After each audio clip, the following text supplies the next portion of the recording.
नमस्कार दोस्तों, news TV आप देख रहे हैं। मैं हूं आपके साथ कृष्णा। हमारे साथ बेहद ही खास मेहमान है वीर बहादुर सिंह पूर्वांचल विश्वविद्यालय के कुलपति, पूर्व कुलपति प्रोफेसर राजाराम यादव सर जी हमारे साथ हैं और इलाहाबाद विश्वविद्यालय फिजिक्स डिपार्टमेंट के एचओडी भी रहे हैं और राष्ट्रीय परशुराम परिषद शोध परिषद के महामंत्री इस समय हैं।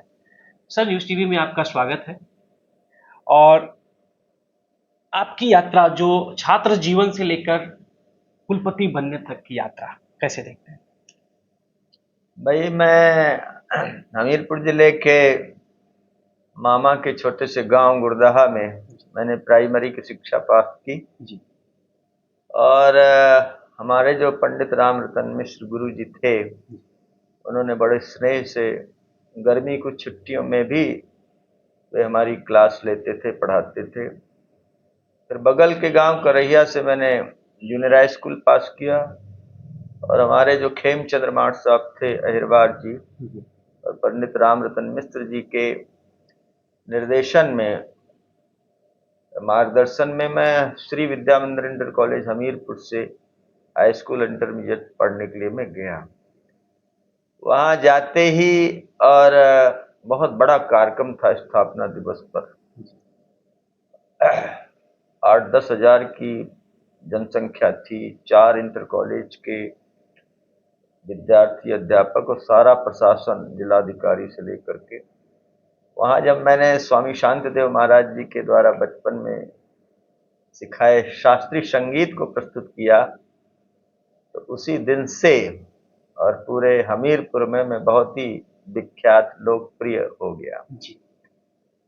पढ़ने में मेरा क्लास में प्रथम स्थान आता था, इसलिए चूंकि लोकप्रिय छात्र था मैं, इसलिए राष्ट्रीय स्वयंसेवक संघ ने लगातार 71 और 72 2 वर्ष तक मुझको शाखा मिलाने का प्रयास किया और संयोग बस मैं 1972 की गर्मियों में जो तिलकधारी महाविद्यालय जौनपुर में जो राष्ट्रीय स्वयंसेवक संघ का प्रशिक्षण वर्ग लगा था 30 दिन का, उसमें सीधे मैं संघ शिक्षा वर्ग चला गया। उसमें राष्ट्रीय स्वयंसेवक संघ के तत्कालीन सरसंघचालक माधवराव सदाशिवराव गोलवलकर जी आए थे।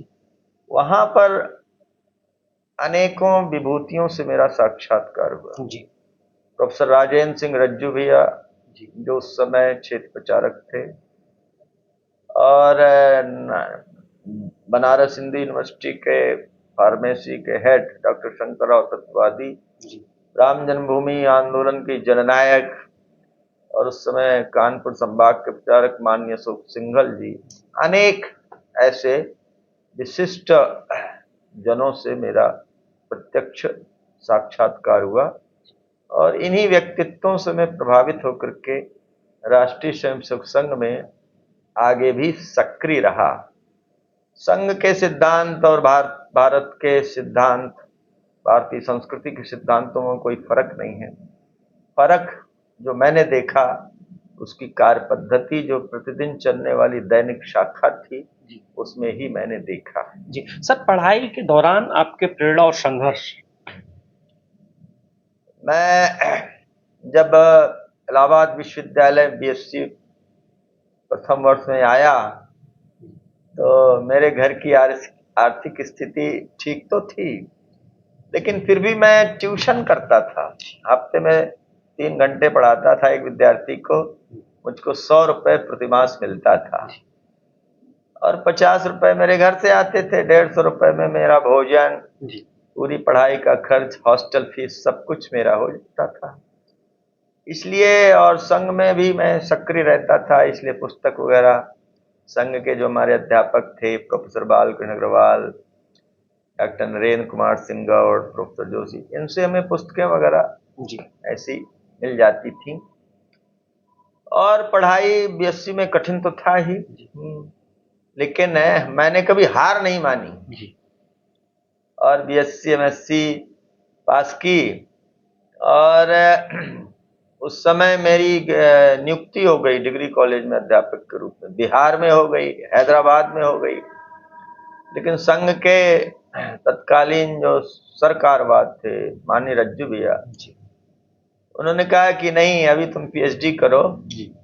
मेरे मन में उहापोह थी कि मैं क्या करूं, और प्रोफेसर बालकृष्ण अग्रवाल जी ने भी सलाह दी कि डिग्री कॉलेज में तो तुम्हारा उत्तर प्रदेश में ही हो जाएगा, इसलिए रिसर्च करो और योग्यता संपादन करो। तो फिर मैंने पीएचडी की, लेकिन पीएचडी जैसे ही मेरी पूरी होने वाली थी कि oil and natural gas commission में मेरी जियो साइंटिस्ट के पद पर नियुक्ति हो गई अचानक, और ओएनजीसी की जो पोस्ट थी उसकी सर्विस कंडीशन यूनिवर्सिटी के लेक्चरर से बहुत कई गुना ज्यादा थी, वेतन भी ज्यादा था और अन्य जो सर्विस कंडीशन होती हैं, इसलिए सभी ने कहा कि यूनिवर्सिटी में पता नहीं कब आपकी एडवर्टीजमेंट आएगा, इसलिए ओएनजीसी ज्वाइन करना चाहिए।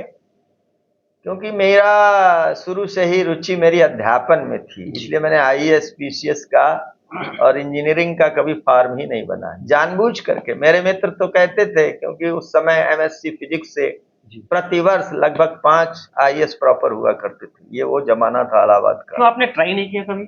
मेरी रुचि नहीं थी, इसलिए मैंने तय किया था कि आईएएस नहीं बनूंगा, पीसीएस नहीं बनूंगा, इंजीनियर नहीं बनूंगा। अगर अध्यापकी मिलेगी तो मैं करूंगा, नहीं तो घर में थोड़ी खेती भी थी मेरे, ये था।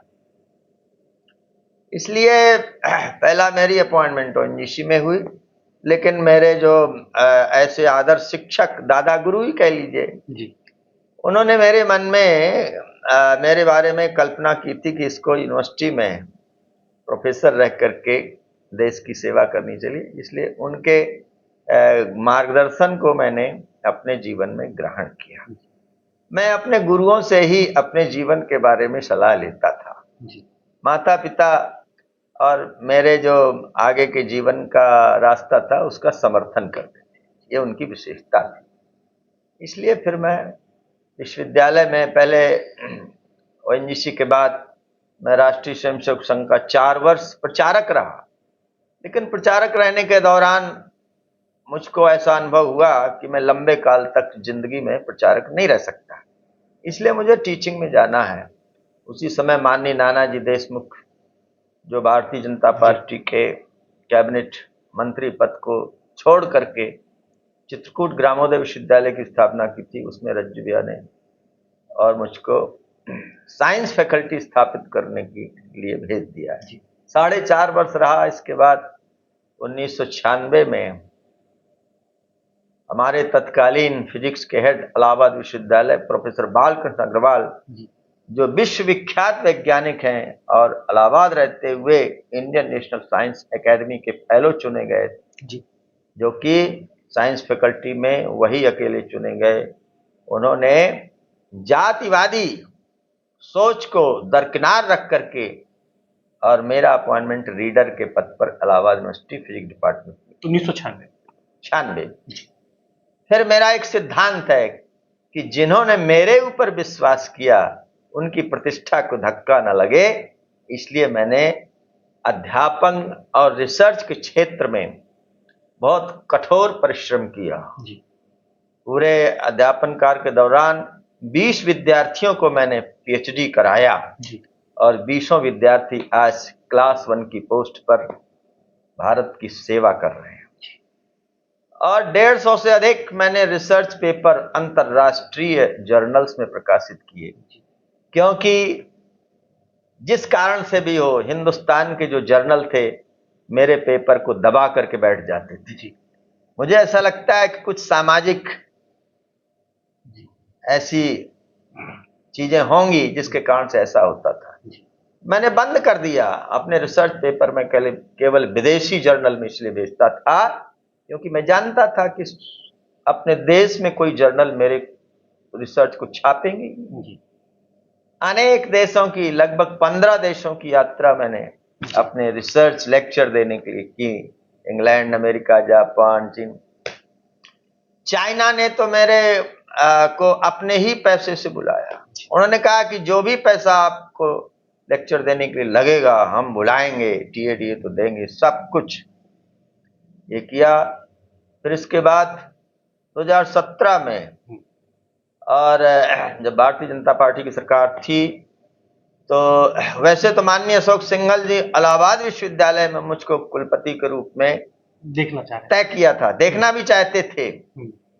उन्होंने कहा था कि इलाहाबाद विश्वविद्यालय में डॉक्टर राजाराम यादव से अच्छा कोई कुलपति नहीं हो सकता था। मैं उनके घर पर भी रहा 4 साल। उन्होंने जबरदस्ती मुझको अपने घर पर रखा। बोले इतना बड़ा घर है, महल है, यहाँ कोई रहता नहीं, तुमको रहना है। लेकिन दुर्भाग्यवश प्रक्रिया के बीच में ही उनका देहांत हो गया। तो आप जानते हैं कि कहानी बदल गई। फिर 2017 में माननीय राम नायक जी जब उस समय राज्यपाल थे, उन्होंने मेरी नियुक्ति संघ के कहने से पूर्वांचल विश्वविद्यालय जौनपुर में मेरी नियुक्ति कुलपति के रूप में की। वास्तव में 3 साल का मेरा टेन्योर था और लगभग 1 साल तो कोरोना ही खा गया। लेकिन 2-2.5 साल के कार्यकाल के दौरान मैं जो सोच करके आया था कि मुझे अगर कोई कुलपति बना देगा तो मैं ये काम करूंगा, लगभग सारे काम मैंने 2-2.5 साल के अंतराल में किए। जो शिक्षा क्षेत्र में मुझको लाए मेरे आदर्श प्रोफेसर राजेंद्र सिंह रज्जू भैया, तो मैंने सोचा था कि कभी मुझको अगर मौका मिलेगा तो उनके नाम पर मैं एक विख्यात इंस्टीट्यूट की स्थापना करूंगा। तो मैंने 2017 से 18 के बीच में प्रोफेसर राजेंद्र सिंह रज्जू भैया institute of physical sciences for study and research की स्थापना की और टीचिंग और साइंटिस्ट को मिलाकर के 32 पोस्ट मैंने उत्तर प्रदेश सरकार से स्वीकृत कराई और अपने कार्यकाल में ही अपॉइंटमेंट किए। और मुझे ये जान करके प्रसन्नता है कि उन्होंने नियुक्तियों को और एक प्रकार से सिद्ध किया कि मैंने नियुक्तियां अच्छी की थी। और अभी अभी आपको जान करके ये बड़ी प्रसन्नता होगी कि भारत सरकार के department of science and technology से उन वैज्ञानिकों और प्रोफेसर के रिसर्च प्रपोजल पर 10 करोड़ की लगभग ग्रांट रिसर्च के लिए मिली है, जो कि उत्तर प्रदेश की किसी भी विश्वविद्यालय को ग्रांट प्राप्त नहीं हुई है। सर, आप जब कुलपति बने वीर बहादुर सिंह पूर्वांचल विश्वविद्यालय के, तो आपकी जो चुनौतियां और उपलब्धियां क्या? भाई, विश्वविद्यालय के कुलपति को एक सामान्य छात्र से लेकर के और उत्तर प्रदेश की नेताओं से, सरकार से, सभी को सामना करना पड़ता है। अनेक विरोधों के बावजूद भी मैं भगवान की ईश्वरीय कृपा से जो निर्णय लेता था मैं उसको बदलता नहीं था। इसलिए यही मेरे कुशल प्रशासन का एक महत्वपूर्ण पहलू था। इसीलिए मैंने 2 वर्ष के कार्यकाल के दौरान और मैंने लगभग 90 बहुराष्ट्रीय कंपनियों को बुला करके 4000 कैंपस सिलेक्शन करवाए, जो इस देश के अंदर किसी विश्वविद्यालय के लिए रिकॉर्ड है। इस रिकॉर्ड को किसी विश्वविद्यालय ने आज तक ब्रेक नहीं किया है। और तो और 50 गांवों को हमने माननीय आनंदीबेन जी के निर्देशानुसार गोद में लिया विकास के लिए, खासतौर से टीबी इत्यादि के लिए। 50 गांव के लगभग 100 लड़कों को जो इंटरमीडिएट भी पास नहीं थे जी, और स्किल डेवलपमेंट ट्रेनिंग सेंटर की स्थापना करके तत्कालीन हमारे कैबिनेट मंत्री डॉक्टर महेंद्र नाथ पांडे जी से उसका उद्घाटन करके 100 विद्यार्थियों का जो इंटरमीडिएट के ऊपर पढ़ाई ही नहीं किए थे आसपास के गांव के 100 रुपए के रजिस्ट्रेशन पर 9 महीने की ट्रेनिंग दे करके रिलायंस में हमने 60 विद्यार्थियों को स्थायी नियुक्ति दिलवाई। कोरोना ना आया होता तो 100 के 100 विद्यार्थी हमारे अपॉइंट होते। और जब हमने लिस्ट माननीय राज्यपाल महोदया को प्रस्तुत की तो वो उन्होंने भूर भूर उसकी प्रशंसा की। उनको आश्चर्य था जी, क्योंकि ऐसा किसी विश्वविद्यालय ने किया नहीं था। इतना ही नहीं, जब हमारे तत्कालीन हमारे इस समय के जो माननीय गृह मंत्री हैं श्री अमित शाह जी ने एक ऐतिहासिक फैसला लेते हुए धारा 370 हटाई और CAA कानून पारित किया, तो इस देश के इतिहास में पूर्वांचल विश्वविद्यालय ऐसा था जी जो मेरे कुलपति कार्यकाल के दौरान कार्य परिषद के द्वारा जी और उसका अभिनंदन प्रस्ताव पारित किया, और उसको हमने माननीय राष्ट्रपति रामनाथ कोविंद जी को, सारे राज्यपालों को, माननीय गृह मंत्री जी को, माननीय प्रधानमंत्री जी को भेजा, और उसके दूसरे ही दिन माननीय अमित शाह जी का आभार पत्र मेल आया जी और स्पीड पोस्ट से उनके दस्तखत से हमको और उसकी हार्ड कॉपी भी प्राप्त किए। तत्कालीन माननीय राष्ट्रपति जी ने, रामनाथ कोविंद जी ने उसको गृह मंत्रालय भेजा कि ये किसी विश्वविद्यालय के कार्य परिषद का पारित प्रस्ताव है, इसके विरोध में जो सुप्रीम कोर्ट में केस है, इसको दस्तावेज के रूप में समर्थन में इसका इस्तेमाल किया जाए। उसकी कॉपी मेरे पास आई। इस बात का हमें गहरा संतोष है। और कई चीजें हमने ऐसी की जो कोई विश्वविद्यालय ने आज तक किया नहीं। 2017 में उत्तर प्रदेश के विश्वविद्यालय जो रिसर्च एडमिशन के लिए टेस्ट नहीं कराते थे, मैंने 2017 में सफलतापूर्वक पारदर्शिता के साथ पीएचडी एडमिशन का टेस्ट कराया और 1500 एडमिशन एक साल में हुए, जो कि 20-25 से ज्यादा 4 जिलों के और 800 कॉलेजों में कभी एडमिशन होते ही नहीं थे। साथ ही साथ हमने जो पीएचडी ऑर्डिनेंस बनाया, उसमें जो काम करने वाले लोग हैं उनको और प्राइवेट डिग्री कॉलेज के अध्यापकों को भी हमने शोध निर्देशन का अधिकार दिया। माननीय राज्यपाल महोदय ने हमारा जो पीएचडी ऑर्डिनेंस था उत्तर प्रदेश के सभी विश्वविद्यालयों में भेजा, इसको फॉलो किया जाए। ये हमारे लिए अत्यंत संतोष का विषय है। तत्कालीन प्रमुख सचिव आईएएस श्री नितिन रमेश गोकर्ण जी ने मेरे कार्यकाल के दौरान उस अध्यादेश के तहत पीएचडी में एडमिशन लिया, जो उस विश्वविद्यालय के 6 महीने कार्यवाहक कुलपति भी रह चुके थे जब वो वाराणसी के वो थे कमिश्नर थे, उनका एडमिशन हुआ। और मैं ये प्रसन्नता के साथ बताना चाहता हूं कि नितिन रमेश गोकर्ण आईएएस जी ने भी मेरे कार्यकाल के दौरान पीएचडी में एडमिशन लिया और पीएचडी पूर्ण किया। और उनका कहना था, डॉक्टर साहब आप वाइस चांसलर नहीं होते तो हम पीएचडी जिंदगी में कभी नहीं कर सकते। जो उन्होंने अनुभव प्राप्त किया प्रशासन में, उसके ऊपर उन्होंने थीसिस लिखी, वही वास्तव में यही तो रिसर्च है। इसलिए हमने ऐसा तो इस प्रकार का जो निर्णय है, जो वास्तव में मेरा एक सिद्धांत था, मैं कहता था प्राण प्रिय छात्रों, कोई कुलपति विश्वविद्यालयों के विद्यार्थियों के लिए होता है।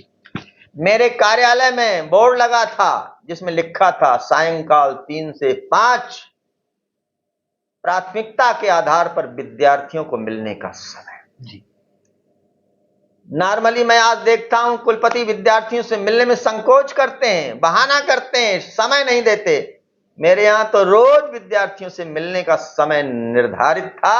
कोई भी विद्यार्थी कभी भी मिल सकता अपनी था समस्याओं को लेकर अमित समय, क्योंकि डायरेक्ट जब हम विद्यार्थियों से बात करते हैं, मेरा एक सिद्धांत है अध्यापक और कुलपति के रूप में, कोई भी विद्यार्थी हो, विद्यार्थी हमेशा अच्छा होता है।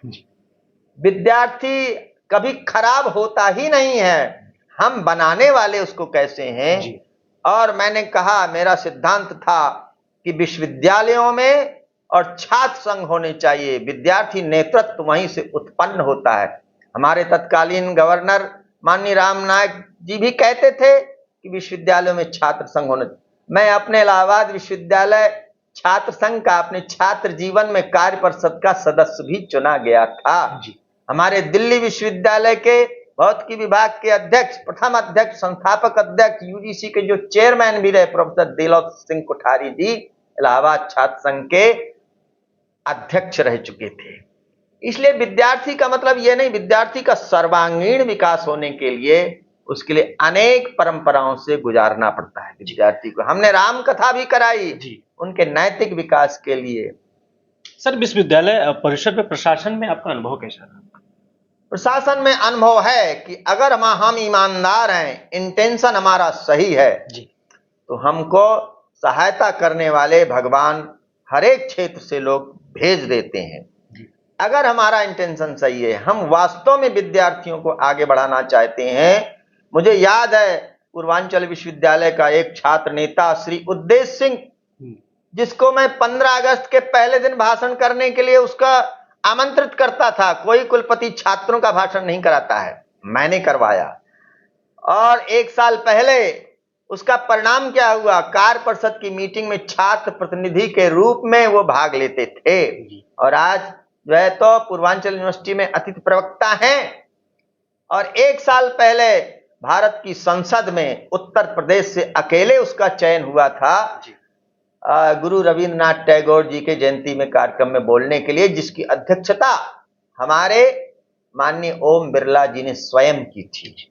तो ये ऐसा कैसे हो गया? अगर हम उनको मौका नहीं देते तो कैसे? बड़े बड़े संगीत के दिग्गज पद्म भूषण, एन राजम, विशाल कृष्णा, ऐसे बड़े बड़े संगीतज्ञ को बंबई से जब हमने एन राजम को बुलाया, जो विश्वविख्यात वायलिन वादक हैं, कार्यक्रम के बाद उन्होंने घोषणा की पूर्वांचल विश्वविद्यालय का छात्र अगर वायलिन में कलाकार बनना चाहता है तो कोई भी छात्र हो, कितने भी छात्र हो, मैं उनको फ्री ऑफ कॉस्ट, बिना शुल्क के कलाकार बनाऊंगी। हमारा काम तो अवसर देना है। जी सर, हम बात करें आपकी संघ से जुड़ने की कहानी, जो संघ में आप जुड़े उसकी कहानी क्या है, और अशोक सिंघल जी, राजेंद्र सिंह रज्जू भैया के साथ काम करने का अनुभव। देखिए, संघ से मैं प्रभावित, संघ के उस समय के जो कुछ व्यक्तित्व थे जी, जो प्रचारक थे, उनसे मैं प्रभावित होकर के संघ के हिंदुत्व का सिद्धांत तो भारत का प्राचीन काल से, उसमें कोई नई बात नहीं थी, लेकिन राष्ट्रीय स्वयंसेवक संघ की जो दैनिक शाखा का काम है, एक जगह मिलना, ये सबसे इंपॉर्टेंट है। प्रोफेसर राजेंद्र सिंह रज्जू भैया, माननीय अशोक सिंघल जी, हमारे तत्कालीन प्रांत प्रचारक जय गोपाल जी, डॉक्टर अमर सिंह जी, उस समय गोरखपुर विश्वविद्यालय से फिजिक्स में पीएचडी करके प्रचारक हुए थे। उस समय कोई पीएचडी किया हुआ फिजिक्स से एमएससी किया हुआ प्रचारक मिलना कठिन होता था। तो ऐसे माननीय श्री कृष्णदास महेश्वरी जी, ऐसे अनेक, माननीय ज्योति जी, और आसाम में खास तौर से मैं जब गया तो माननीय श्रीकांत जोशी जी से मैंने जब पूछा कि भाई आप बंबई विश्वविद्यालय से और फर्स्ट डिवीजन में एमए करने के पश्चात सुदूर, जहां पर चलने के लिए सड़क नहीं थी, कीचड़ में चलना पड़ता था, आप यहां पर 30-35 साल से संघ कार्य कर रहे हैं, इसके पीछे की आपकी प्रेरणा क्या है? तो राजा राम जी बोले, एक ही प्रेरणा है कि भारत माता सब जगह हमारी अपनी है। ऐसे व्यक्तित्वों से, जिन्होंने जीवन में कुछ सिद्धांतों को जीने का काम किया था, उपदेश नहीं किया था, बौद्धिक देते थे, लेकिन जिस चीज को वो जीते थे वही मैंने देखा।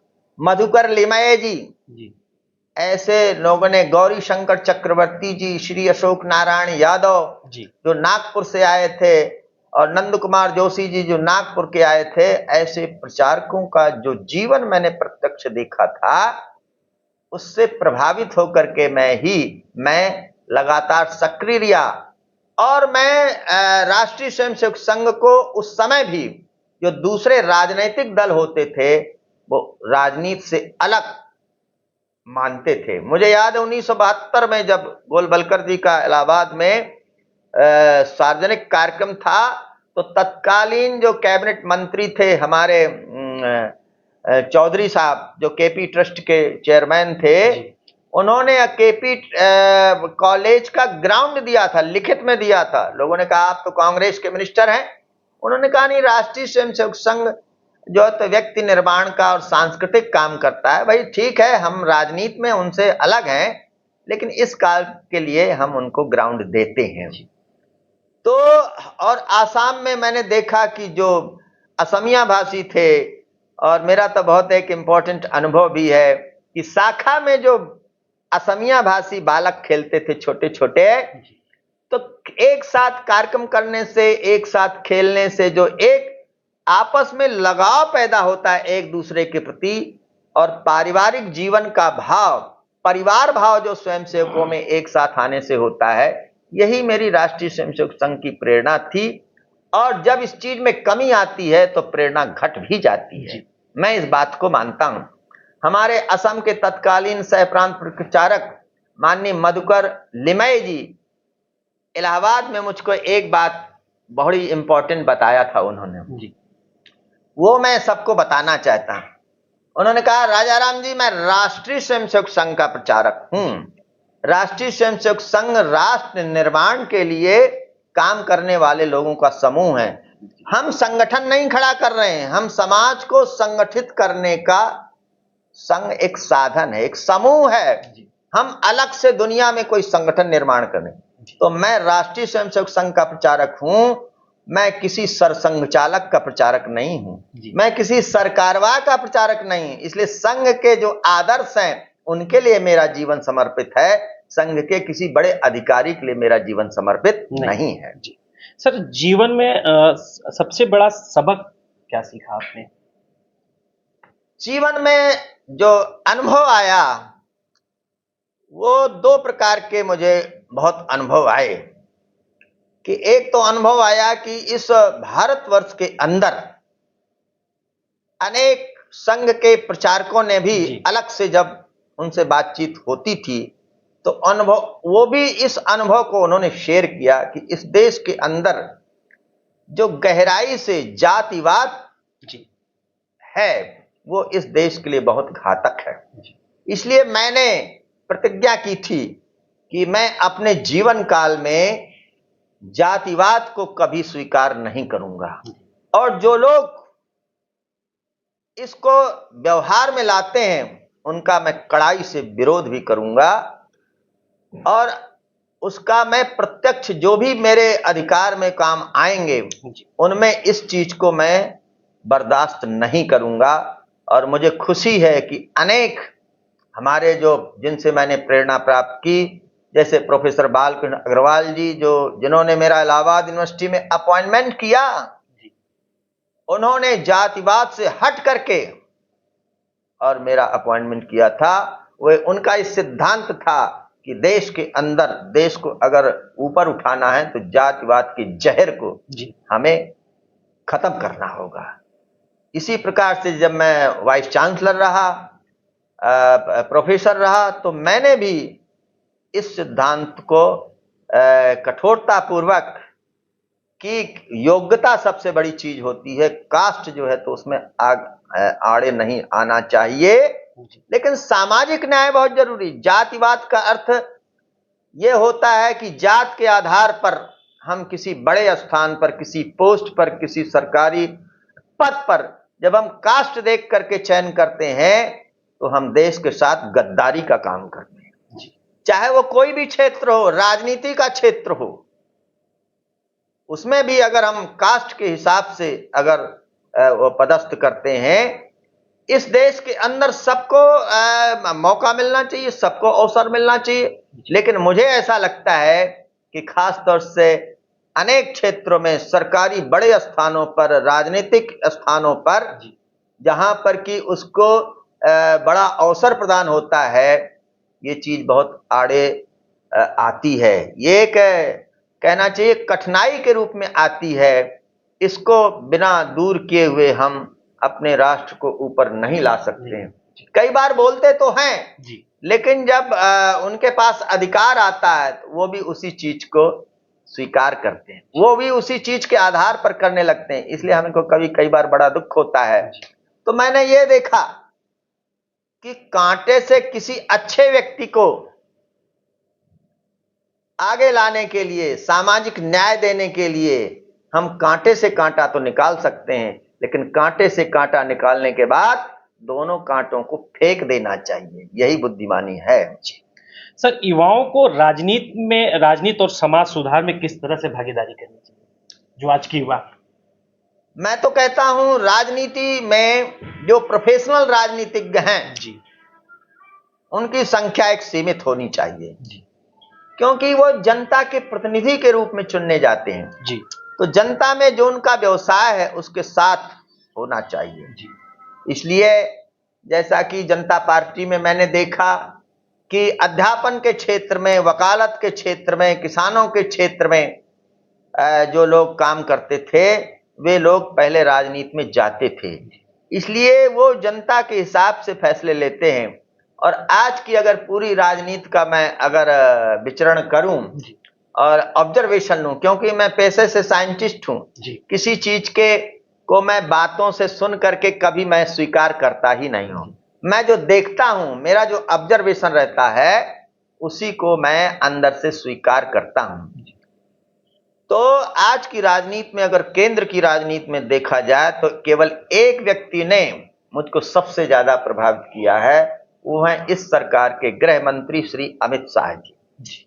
क्योंकि वो बोलते कम हैं, लेकिन वो कड़ा से कड़ा फैसला इस खास तौर से देश की एकता और अखंडता के मामले में लेने के लिए वो जाने जाते हैं। उन्होंने ये सिद्ध करके दिखाया है और मुझे तो विश्वास है कि अमित शाह अगर गृह मंत्री रहे और प्रधानमंत्री भी हुए वो, तो इस देश का मुझे विश्वास है, परम विश्वास है कि इस देश का नक्शा मानचित्र में ही नहीं, जैसा हम अपेक्षा करते हैं, इस देश का नक्शा बदल जाएगा।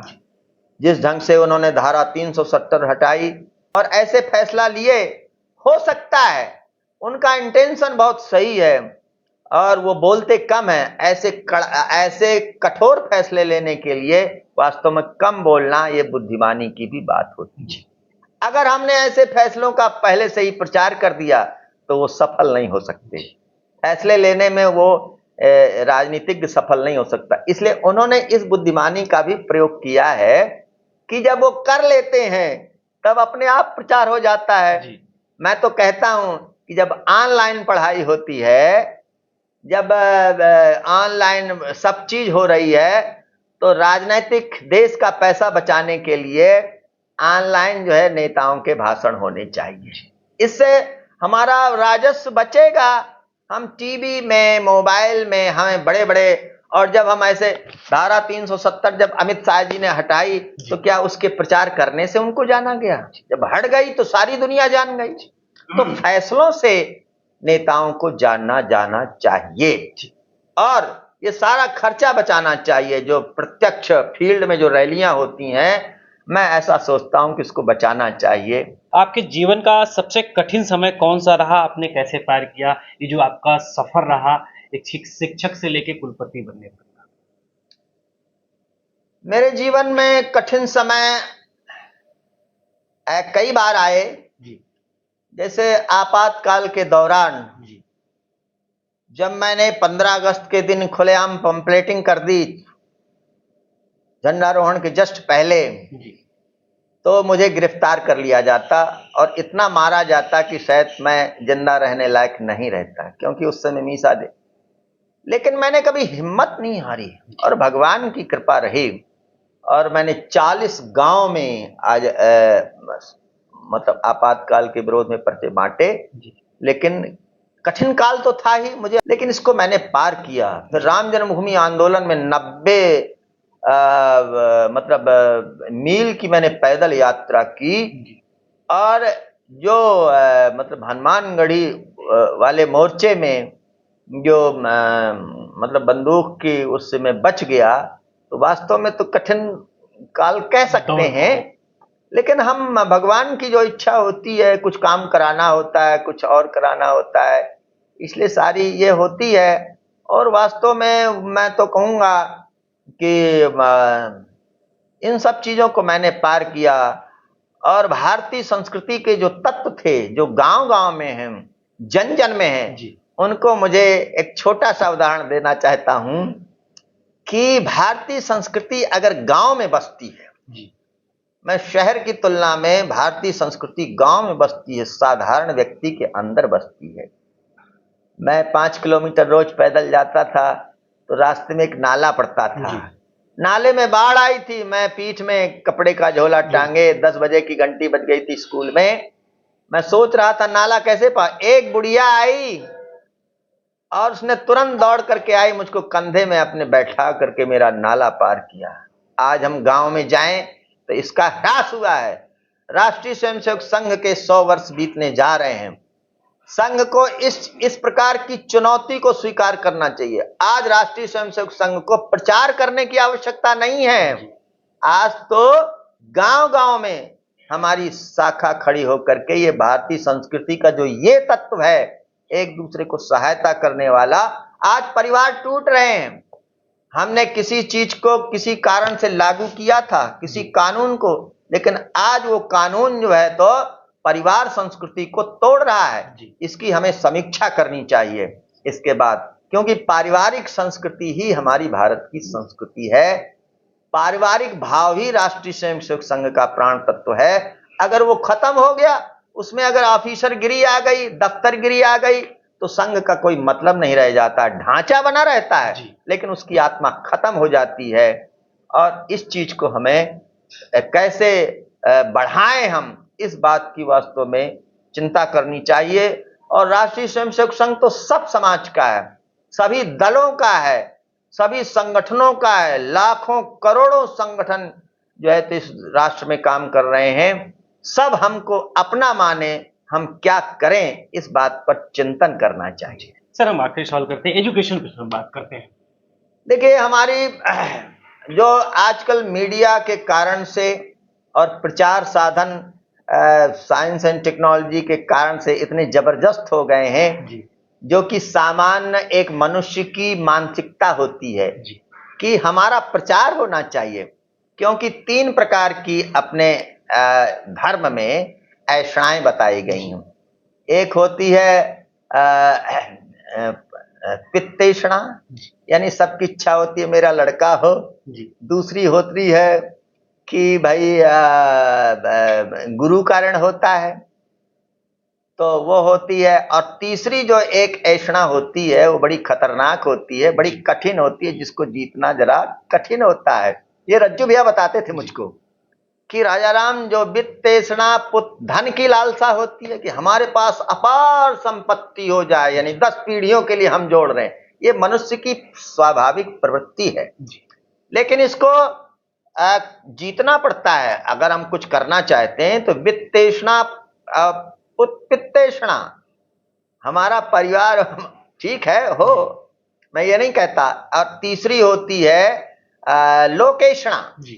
आज के जमाने में मीडिया के कारण से संचार साधन इतने सशक्त हो गए हैं, जिसके कारण से हमारे देश के अंदर, खास तौर से राजनीतिक नेताओं में, खास तौर से धार्मिक नेताओं में, ये जो है तो लोकेशना की प्रवृत्ति बहुत ज्यादा जग गई है। इसके कारण से उनका ध्यान हर चीज का एक कारपोरेट विकसित होता जा रहा है। धर्म गुरुओं का एक कारपोरेट विकसित होता जा रहा है, कथावाचकों का कारपोरेट विकसित होता जा रहा है। मैं इसका विरोधी हूं। भारत हमारा गांव का देश है, छोटे छोटे गांव, हमारा गांव ग्रामीण जो व्यवस्था है, ये दुनिया में अमेरिका की तरह थोड़ी है। अमेरिका में there is no concept of village, लेकिन हमारा भारतवर्ष गांव का देश है। हमारे माननीय नाना जी तो कहते थे कि हमारी अर्थव्यवस्था भी विकेंद्रित अर्थव्यवस्था होनी चाहिए। पंडित दीनदयाल जी कहते थे। तो ग्राम विश्वम ग्रामे प्रतिष्ठितम, विश्व की जो सब चीज है वो हमारे ग्राम में होनी चाहिए। हमारे प्राचीन काल में ऐसा था। तो इसलिए मैं कहता हूं कि प्रचार साधन होने के कारण से जो लोकेशना बढ़ गई है, इसको समाप्त होना चाहिए। कारपोरेट कल्चर खत्म होने चाहिए। उसी प्रकार से एजुकेशन में हम देख रहे हैं कि भारत सरकार ने राष्ट्रीय नई शिक्षा नीति लागू की, लेकिन नई कोई भी नई चीज, मैं इस बारे में मेरा एक सिद्धांत है। हो सकता है मेरा सिद्धांत किसी को पसंद ना आए, मेरा एक सिद्धांत है कि कोई नई चीज लागू करने के पहले हमें पुरानी चीज की समीक्षा करना चाहिए। हमारा जो पाठ्यक्रम चल रहा था, सिलेबस चल रहा था, हमारी शिक्षा नीति में सब ये व्यवस्था थी। बोर्ड ऑफ स्टडीज होती है, एकेडमिक बॉडीज होती, कभी भी हम, और ऐसा होता भी रहा है। 1951 में लेजर का आविष्कार हुआ था। जब हम पढ़ते थे तो 3 दिन पढ़ाता था, वो केवल 3 पीरियड हमको प्रोफेसर मुरली मनोहर जोशी जी पढ़ाते थे। लोकसभा सदस्य थे, लेकिन वो इतवार के दिन पढ़ाने आते थे। लेजर की पढ़ाई उन्होंने 1 या 2 पीरियड में खत्म की थी। जब मैं अध्यापक हुआ, उस पर नोबेल पुरस्कार मिला था, तो पूरा 6 महीने के दौरान मैं लेजर स्पेक्ट्रोस्कोपी पढ़ाता था, तो सिलेबस तो रिवाइज होता रहता था।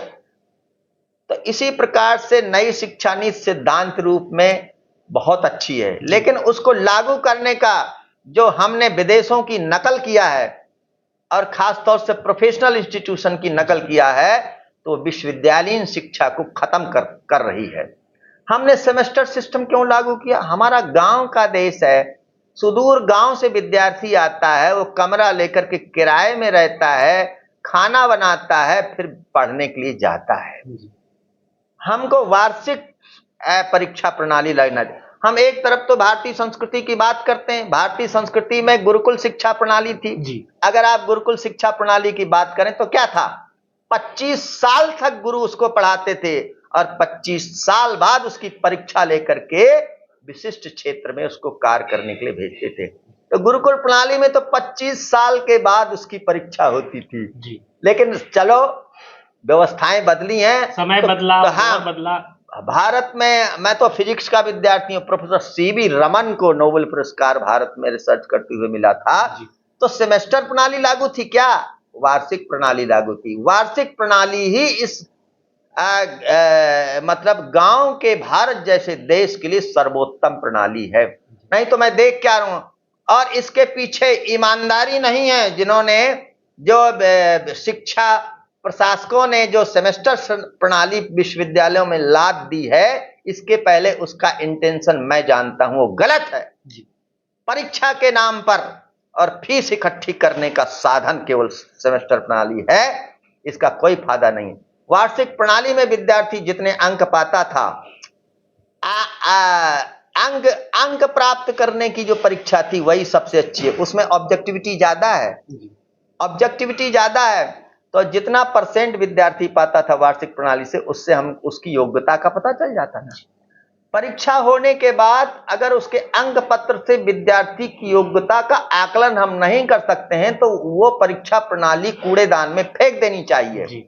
इसलिए अगर मैं भारत सरकार से, माननीय शिक्षा मंत्री जी से ये करबद्ध प्रार्थना करता हूं आपके चैनल के माध्यम से कि पुनः वार्षिक परीक्षा प्रणाली लागू कर दी जाए, और हमारा जो 3 इयर्स डिग्री पाठ्यक्रम कोर्स था उसी प्रकार से फिर से शिक्षा देनी चाहिए।